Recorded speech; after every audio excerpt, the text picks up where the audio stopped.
Hello everyone, today we will discuss about the fixed exchange rate system. इससे पहले हमने flexible exchange rate system किया था, जिसके अंदर हमने किया था कि जो एक्सचेंज रेट है उसको कौन डिटरमाइन करता है, by the forces of demand and supply. Fix exchange rate system में एक्सचेंज रेट कौन डिसाइड करता है, वो करती है हमारी गवर्नमेंट। इंडिया में हमारे जो सेंट्रल बैंक है, आरबीआई है, वो डिसाइड करता है। वो जो जितने भी चेंजेस हमारे डोमेस्टिक करेंसी में लाने हैं, क्या चेंजेस लाने हैं, that is decided by the RBI. Okay, so fix exchange rate system, exchange rate system is said to be fixed when it is set and maintained by the government at a particular level। एक particular level पर जो exchange rate decide की जाती है, fix की जाती है, किसके थ्रू, गवर्नमेंट के through, that is called fix exchange rate system. अब हमारी जो गवर्नमेंट है वो क्या कर सकती है, जो इक्विलिब्रियम पॉइंट हमने पढ़ा था फ्लेक्सिबल एक्सचेंज रेट सिस्टम में, इक्विलिब्रियम पॉइंट कौन सा पढ़ा था, कि जहां पर हमारा सप्लाई एंड डिमांड ये क्या थे, इक्वल होते थे, that is called equilibrium point. तो जो गवर्नमेंट है वो क्या कर सकती है, इस डिमांड और सप्लाई, जो इक्विलिब्रियम पॉइंट आया है डिमांड और सप्लाई से, ठीक है, उस इक्विलिब्रियम पॉइंट से ऊपर भी डिसाइड कर सकती है डोमेस्टिक करेंसी के रेट्स, और नीचे भी डिसाइड कर सकती है। वो कैसे, देखते हैं हम। देखो यहाँ पर ओ एक्स एक्सिस है, यहाँ पर रेट ऑफ एक्सचेंज मैंने डिस्क्राइब किया, ओ एक्स एक्सिस पर demand and supply, O Y axis पर रेट ऑफ एक्सचेंज। ये हमारा सप्लाई कर्व है S, this is our demand D, and this is a equilibrium point. Equilibrium point पर हमारा जो रेट था डोमेस्टिक करेंसी का, जिसको हम क्या कहेंगे, इक्विलिब्रियम रेट, और इसको क्या कहेंगे हम, इक्विलिब्रियम क्वांटिटी। ये थे। इसका मतलब कि यहाँ पर मैं $1 के लिए, $1 के लिए सपोज 60 रुपीज दे, ठीक है। अब हमारी गवर्नमेंट ने डिसाइड किया कि क्या करते हैं, हम अपनी जो करेंसी है, जो रुपी की वैल्यू है, उसको क्या करते हैं, कम करते हैं। मीन्स अब हम ज्यादा पेमेंट करें $1 के लिए, क्या करें, ज्यादा पेमेंट करें, यानी कि उन्होंने एक्सचेंज रेट बढ़ा। इस पॉइंट पर डिसाइड किया कि $1 जो है उसके लिए कितना पेमेंट दे रहे हैं, 7 रुपीज। ये गवर्नमेंट ने फिक्स कर दिया। ओके, अब देखो इस पॉइंट के ऊपर जब हमारी गवर्नमेंट डोमेस्टिक करेंसी को डीवैल्यूएट कर देती है, ठीक है, मीन्स उसकी वैल्यू क्या कर देती है, कम कर देती है, तो उसको हम बोलते हैं डीवैल्यूएशन। जैसे कि हमने फ्लेक्सिबल एक्सचेंज रेट सिस्टम में क्या पढ़ा था, डेप्रिसिएशन ऑफ करेंसी पढ़ा था, करेंसी डेप्रिसिएशन पढ़ा था, वहां पर वर्ड यूज होता है डेप्रिसिएशन। क्लियर। यहाँ पर फिक्स एक्सचेंज रेट सिस्टम में वर्ड कौन सा यूज होगा, डीवैल्यूएशन। तो करेंसी डेप्रिसिएशन और डीवैल्यूएशन में डिफरेंस क्या आ गया, कि करेंसी डेप्रिसिएशन में डिसाइड कौन, वैल्यू जो डिक्रीज होती है डोमेस्टिक करेंसी की, वो किसके थ्रू होती है, by the rule of demand and supply. लेकिन जो डीवैल्यूएशन में होती है, वहां पर डिसाइड कौन करता है, गवर्नमेंट, हमारी गवर्नमेंट या फिर आरबीआई, जो हमारा सेंट्रल बैंक है। सो devaluation of the currency occurs when the value of the domestic currency is deliberately reduced by the government by raising the exchange rate। देखो यहाँ पर क्या कर दिया उन्होंने, गवर्नमेंट ने एक्सचेंज रेट को बढ़ा दिया, यानी कि अब हम $1 के लिए कितने रुपीज दे रहे हैं, 70 रुपीज। अब इसका क्या इम्प्लीकेशन होगा, मीन्स क्या इफेक्ट पड़ेगा हमारी इकोनॉमी में। देखो यहाँ पर इस सिचुएशन में, यहाँ पर क्या है, कैसी सिचुएशन है, ये डिमांड कब है आपका डीडी, ये एस, यानी कि डिमांड कितनी है, ये इतनी, जबकि सप्लाई कितनी है, ये इतनी, यानी कि ये जो पॉइंट है ये किसका केस हो गया, हमारे पास यहाँ पर क्या है, सप्लाई ज्यादा है, किससे, डिमांड से। सप्लाई किससे ज्यादा है, डिमांड से, मीन्स एक्सेस सप्लाई यहाँ पर क्या हो रही है, एक्सेस सप्लाई। अब आप मेरे को एक चीज बताओ कि जब भी किसी चीज की सप्लाई इंक्रीज हो जाए, ये पेन है, इस पेन को ये मार्केट में बहुत सारे आ गए एकदम से, तो क्या होगा, इस पेन का रेट क्या हो जाएगा, कम हो जाएगा। तो वही बात है कि जब भी एक्सेस सप्लाई होगी then it leads to decrease in the price of exchange. जो फॉरेन करेंसी है उसके प्राइसेस क्या कर देगी, वो डिक्रीज कर देगी। लेकिन जैसे ही प्राइस डिक्रीज हुए तो इसका मतलब गवर्नमेंट ने फिर क्यों किया ये ऐसा, ये जो मोटिव था हमारी वैल्यू को हमारी करेंसी को डीवैल्यूएट करने का, वो मोटिव तो सॉल्व ही नहीं हुआ, क्योंकि सप्लाई बढ़ने से क्या हो गई, एक्सचेंज रेट डाउन आ गई तो फिर से वो डाउन आ जाएगी, ठीक है, फिर से वो क्या हो जाएगा, इक्विलिब्रियम की पॉइंट पे चलेगी, तो वो फ्लेक्सिबल एक्सचेंज रेट वाला सिस्टम हो जाएगा। तो यहाँ पर क्या करेगी गवर्नमेंट क्या करेगी, इस एक्सेस सप्लाई को खुद से एब्जॉर्ब करती है। अब खुद से एब्जॉर्ब कैसे करेगी कि अब वो जो करेंसी है, फॉरेन करेंसी है, वो खुद परचेज करना शुरू कर देगी। जैसे ही खुद से परचेज करेगी तो सप्लाई और डिमांड क्या हो जाएगी, वहां पर वो मैच करना शुरू हो जाएगी, जिससे कि बिना ही रेट में कोई भी चेंजेस आए बिना, एक्सचेंज रेट के अंदर कोई भी चेंजेस आए बिना, वो क्या कर लेगी, एब्जॉर्ब कर लेगी और एक्सेस सप्लाई को कवर अप कर लेगी। ठीक है, अब सिचुएशन आती है अगर हमारी गवर्नमेंट क्या करती है, इसको जो एक्सचेंज रेट है वो क्या करती है, बढ़ा दो। एक्सचेंज रेट जो डोमेस्टिक करेंसी है उसकी वैल्यू को बढ़ा देती है। डोमेस्टिक करेंसी को बढ़ाने का मतलब क्या है यहाँ पर, कि जो एक्सचेंज रेट है वो डाउन कम हो, जैसे कि यहाँ पर देखिए इस सिचुएशन में यहाँ पर क्या हो गया, आर, पहले आर ये था, अब हम $1 के लिए कितने पे कर रहे हैं, 50 रुपीज R2। गवर्नमेंट ने क्या किया, हमारी जो डोमेस्टिक करेंसी थी उसकी वैल्यू बढ़ा दी, यानी कि अपनी वैल्यू का एप्रिसिएशन कर दिया। वहां पर हमने क्या किया था, एप्रिसिएशन, ठीक है, फ्लेक्सिबल एक्सचेंज रेट सिस्टम में। यहां पर हम उस एप्रिसिएशन को क्या बोलेंगे, रीवैल्यूएशन। यहाँ पर वर्ड क्या आया, रीवैल्यूएशन। वही डिफरेंस जैसे हमने डीवैल्यूएशन और डेप्रिसिएशन में किया था कि वहां पर चेंजेस आएंगे because of the supply and demand rule, और यहाँ पर चेंजेस आएंगे गवर्नमेंट के थ्रू। और यहाँ पर सेम ही आपका रीवैल्यूएशन के अंदर है कि रीवैल्यूएशन का मतलब भी क्या है, that revaluation of the currency occurs when the value of the domestic currency is deliberately raised by the government, कि बढ़ा दी गई है by decreasing the, raising की जगह क्या आ जाएगा, decreasing the value, the exchange rate, ठीक है, कि डिक्रीज कर देगा value of exchange rate.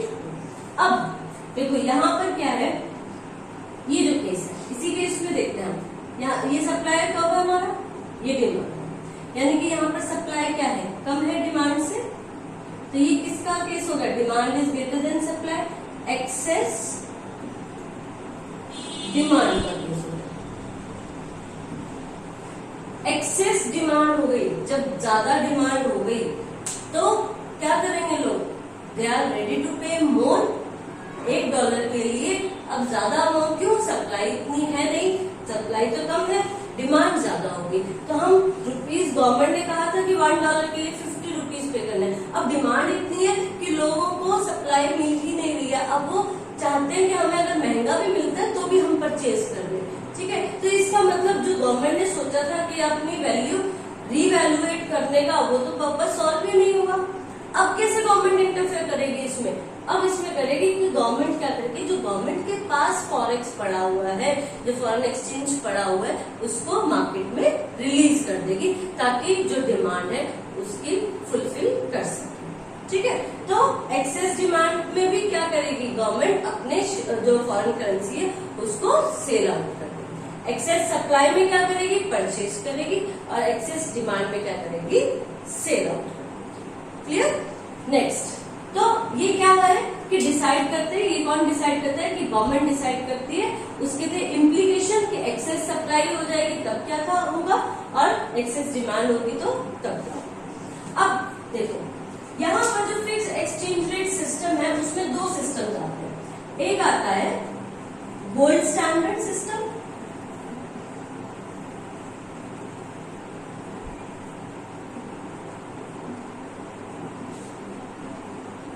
Second आता है हमारे पास ब्रेटन वुड्स सिस्टम, जिसको हम एडजस्टेबल पेग सिस्टम भी बोलते हैं।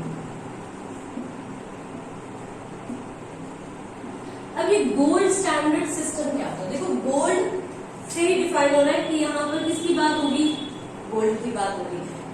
यहाँ पर जो यूनिट ऑफ पैरिटी होगा, unit of parity, unit of parity का मतलब है कि जो मेजरमेंट होगा, जो भी हम करेंसी मेजर करेंगे वो किस में करेंगे, गोल्ड में करेंगे। यानी कि गोल्ड स्टैंडर्ड सिस्टम के अंदर जो यूनिट ऑफ पैरिटी रहेगा, यूनिट ऑफ पैरिटी वो क्या है, गोल्ड। यानी कि हर एक करेंसी, जो भी करेंसी है किसी भी कंट्री की, वो किसमें मेजर होगी, गोल्ड के। ठीक है, तो यहाँ पर कैसे डिसाइड होती है एक्सचेंज रेट? देखो जैसे मैंने सपोज कर लिया कि जो यूके का पाउंड है वो कितने का है, 4 ग्राम गोल्ड का है। ठीक है, 4 उसकी वैल्यू कितनी है, 4 ग्राम ऑफ गोल्ड। और जो यूएस डॉलर है वो कितने का है, 2 ग्राम गोल्ड के इक्वल। ठीक है, तो यहाँ पर देखो यूके का 4 ग्राम का है, यूएसए का 2 ग्राम का है। इसका मतलब कि मुझे 1 यूके पाउंड खरीदने के लिए कितने यूएस डॉलर देने पड़ेंगे, 2 यूएस डॉलर, 2 यूएस डॉलर देने पड़ेंगे। ठीक है, तो इस तरह से हमारी क्या होती है यहाँ पर एक्सचेंज रेट डिसाइड होती है। ओके, नेक्स्ट हमारा जो स्टैंडर्ड सिस्टम था वो था एडजस्टेबल पेग सिस्टम, जिसको आप ब्रेटन वुड्स सिस्टम भी बोलते हैं, एडजस्टेबल पेग सिस्टम।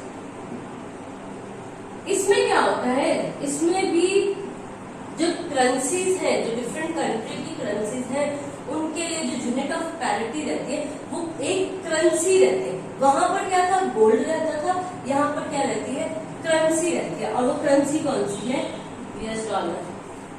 यानी कि हर एक करेंसी को किसमें मेजर किया जाएगा, डॉलर के अंदर मेजर किया।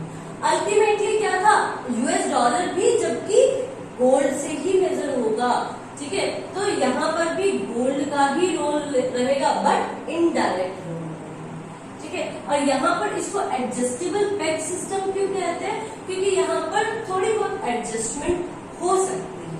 ठीक है, लेकिन वो तभी होगी जब आईएमएफ परमिशन देगा या आईएमएफ द्वारा ही डिसाइड होगा। ठीक है, तो ये दो थे हमारे systems of fixed exchange rate system. Now let's talk about the merits and demerits of these two systems. Now discuss the merits of fixed exchange rate system. First merit is market stability. देखो अगर government ने exchange rate fix की हुई है तो market में क्या रहेगा, स्टेबिलिटी रहेगी कि चेंजेस नहीं होते रहेंगे। डोमेस्टिक करेंसी है, जो फॉरेन एक्सचेंज रेट है, उसके अकॉर्डिंग डोमेस्टिक करेंसी चेंज नहीं होगी, जिससे कि हमारी मार्केट में, इकोनॉमी में क्या बनी रहेगी, स्टेबिलिटी बनेगी। और स्टेबिलिटी बढ़ने से क्या होता है, प्रमोट इन्वेस्टमेंट। मैंने बताया था आपको कि मोस्टली जो इन्वेस्टर्स होते हैं वो किसमें इन्वेस्टमेंट, कौन सी इकोनॉमी में इन्वेस्ट करना चाहते हैं, जहां पर स्टेबिलिटी है। तो अगर मार्केट स्टेबिलिटी है तो वो क्या प्रमोट करेगी, इन्वेस्टमेंट। नेक्स्ट सेकंड मेरिट है स्टेबल मैक्रो इकोनॉमिक्स पॉलिसीज। बिल्कुल मैक्रो इकोनॉमिक्स पॉलिसीज कौन सी है, जैसे कि आपकी फिजिकल पॉलिसीज है, मॉनेटरी पॉलिसीज है, वो भी क्या रहेंगी, वो भी हम अच्छे से बना पाएंगे, डेवलप कर पाएंगे और स्टेबल रहेगी कि उसमें चेंजेस बार बार जो हमारे एक्सचेंज रेट में चेंजेस होते रहते थे उसके अकॉर्डिंग अब हमें मैक्रो पॉलिसीज चेंज नहीं करनी पड़ेगी। क्यों, क्योंकि यहाँ पर जो एक्सचेंज रेट है वो कैसी है, फिक्स है। So we can frame monetary policy, or you can say that by the government also fiscal policy can also be framed. Next, devaluation. अब देखो devaluation करते हैं हम फिक्स एक्सचेंज रेट सिस्टम में. It helps to expand foreign market to for producers. कि devaluation करने से हमारी डोमेस्टिक करेंसी की वैल्यू कम करने से as compare to foreign exchange. जो फॉरेन मार्केट है किनके लिए प्रमोट करते हैं, किनके लिए, प्रोड्यूसर्स के लिए. इट मीन्स कि हम अपना एक्सपोर्ट इंक्रीज कर देते हैं. एक्सपोर्ट इंक्रीज करेंगे तो जो हमारी इकोनॉमी में प्रोड्यूसर्स है उनके लिए किसकी फैसिलिटी आ जाएगी कि फॉरेन मार्केट्स में अपने प्रोडक्ट्स सेल कर सके, ज्यादा से ज्यादा सेल कर सके. So devaluation will help to expand foreign market for the producer. अब next, demerits of fix exchange rate. अब इसके डीमेरिट्स क्या है? देखो, फिक्स एक्सचेंज रेट सिस्टम में मैंने बताया था कि या तो गवर्नमेंट क्या करेगी, इक्विलिब्रियम पॉइंट से ऊपर करेगी जहां पर एक्सेस सप्लाई का केस है, या फिर डिसाइड करेगी जहां पर एक्सेस डिमांड का केस है. तो उसके लिए क्या चाहिए, गवर्नमेंट को फॉरेक्स रिजर्व चाहिए, जिससे कि वो सेल परचेज ज्यादा कर सके, सेल ज्यादा कर सके. उसके लिए क्या रखना पड़ेगा, गवर्नमेंट को फॉरेक्स रिजर्व रखना पड़ेगा. ठीक है, तो ये क्या है, सबसे बड़ी इसकी डीमेरिट है. Next, inefficient allocation of resources. बिल्कुल, क्योंकि यहाँ पर या तो इक्विलिब्रियम पॉइंट से ऊपर की बात कर रहे हैं या फिर नीचे की बात कर रहे हैं, तो एलोकेशन ऑफ रिसोर्सेज क्या है, ऑब्वियसली इनएफिशिएंट है. Next, speculative attack of the currency on the currency. Speculative attack कैसे हो सकता है कि अगर इन फ्यूचर हमें पता लग रहा है कि हाँ हमारी वैल्यू, जो हमारी करेंसी की वैल्यू है वो डिवैल्यूएट हो रही है, तो क्या करने लग जाएंगे लोग, डॉलर्स परचेज करना शुरू कर देंगे, ब्लैक मार्केटिंग करना शुरू कर देंगे. ठीक है, तो जो स्पेकुलेटिव अटैक है वो भी करेंसी पर ज्यादा हो जाता है इसमें fix exchange rate system. Next, flexible exchange rate system. अब इसके देखो, जो इसके डीमेरिट्स हैं वही इस सिस्टम की मेरिट्स बन जाए. कैसे कि यहाँ पर large reserve of forex is not required. बिल्कुल, क्योंकि यहाँ पर डिटरमाइन किस पे होती है, डिमांड और सप्लाई पे, तो रिजर्व रखने की जरूरत ही नहीं है. Next, efficient allocation of resources. बिल्कुल, क्योंकि यहाँ पे हम इक्विलिब्रियम के पॉइंट पे डिसाइड करते हैं, तो एलोकेशन ऑफ रिसोर्सेज भी कैसा रहता है, एफिशिएंट रहता है. Less speculative activities. बिल्कुल, जहां पर यहाँ पर स्पेकुलेटिव एक्टिविटीज ज्यादा होती है तो इस केस में क्या हो जाएगी, कम हो जाएगी. क्यों, क्योंकि और किसी को पता ही नहीं है, जो जब डिमांड बढ़ेगी सप्लाई के अकॉर्डिंग, उसके अकॉर्डिंग ही हमारे जो फॉरेन एक्सचेंज के रेट है वो डिसाइड होंगे. तो प्री प्लान कुछ भी नहीं होता इसके लिए. Next, demerits. अब डीमेरिट्स ऑफ फॉरेन एक्सचेंज, ये fix flexible exchange rate system के क्या रहेंगे. First is uncertainty of market, कि हमें नहीं पता कि डिमांड और सप्लाई रूल में कहाँ पे इक्विलिब्रियम है. हर वक्त क्या बनी रहेगी, एक अनसर्टेनिटी बनी रहेगी, जिसकी वजह से हमें क्या करना पड़ेगा, हमेशा ये ध्यान में रखना पड़ेगा कि अब डॉलर का रेट कितना हो गया, रुपी हमारा कितना डाउन चला गया, कितना अप्रिशिएट हो गया. ठीक है, वो सब हमें देखना पड़ेगा. तो एक अनसर्टेनिटी मार्केट में रहती है. Next, external shocks. बिल्कुल, एक्सटर्नल शॉक्स के लिए भी रेडी होना चाहिए. क्यों, क्योंकि हमें नहीं पता कि कब एकदम से डॉलर्स का रेट बढ़ जाए. तो जिन लोगों ने इंपोर्ट्स करके रखा हुआ है पहले से ही, अब क्या हो जाएगा, उनके लिए पेमेंट्स करनी और महंगी हो जाएगी, क्योंकि अब उन्हें पेमेंट ज्यादा करनी पड़ेगी. ठीक है, तो ये थे आपके merits and demerits of flexible exchange rate system. अब एक चीज ध्यान में रखना कि अब जो इकोनॉमी में सिस्टम चल रहा है एट प्रेजेंट, वो किसको अडॉप्ट किया हुआ है, वो क्या हुआ है, flexible exchange rate system. Fix exchange rate system हमारे वर्ल्ड में नहीं है. किस बेसिस पे अब डिसाइड होते हैं फॉरेन एक्सचेंज के rates, flexible exchange rate system के अकॉर्डिंग. सिमिलरली आप क्या कर सकते हो, इनमें डिफरेंस कर सकते हैं हम अपने आप से. बिल्कुल, कि फिक्स एक्सचेंज रेट सिस्टम में जो एक्सचेंज रेट कौन डिसाइड करता है, गवर्नमेंट डिसाइड करती है. जबकि फ्लेक्सिबल एक्सचेंज रेट सिस्टम में कौन डिसाइड करता है, by the forces of demand and supply. यहाँ पर चेंजेस कौन कर सकता है, गवर्नमेंट कर सकती है एक्सचेंज रेट में, आरबीआई कर सकती है. वहां पर चेंजेस किसके बेसिस पे होगा, डिमांड एंड सप्लाई के बेसिस पर. यहाँ फ्लेक्सिबल एक्सचेंज रेट सिस्टम में किसको लीड करता है, हमारा डिवैल्यूएशन और रिवैल्यूएशन को. जबकि flexible exchange rate leads to depreciation of currency and appreciation of currency. Clear? तो ये था आपका about flexible exchange rate system and fix exchange rate system. That's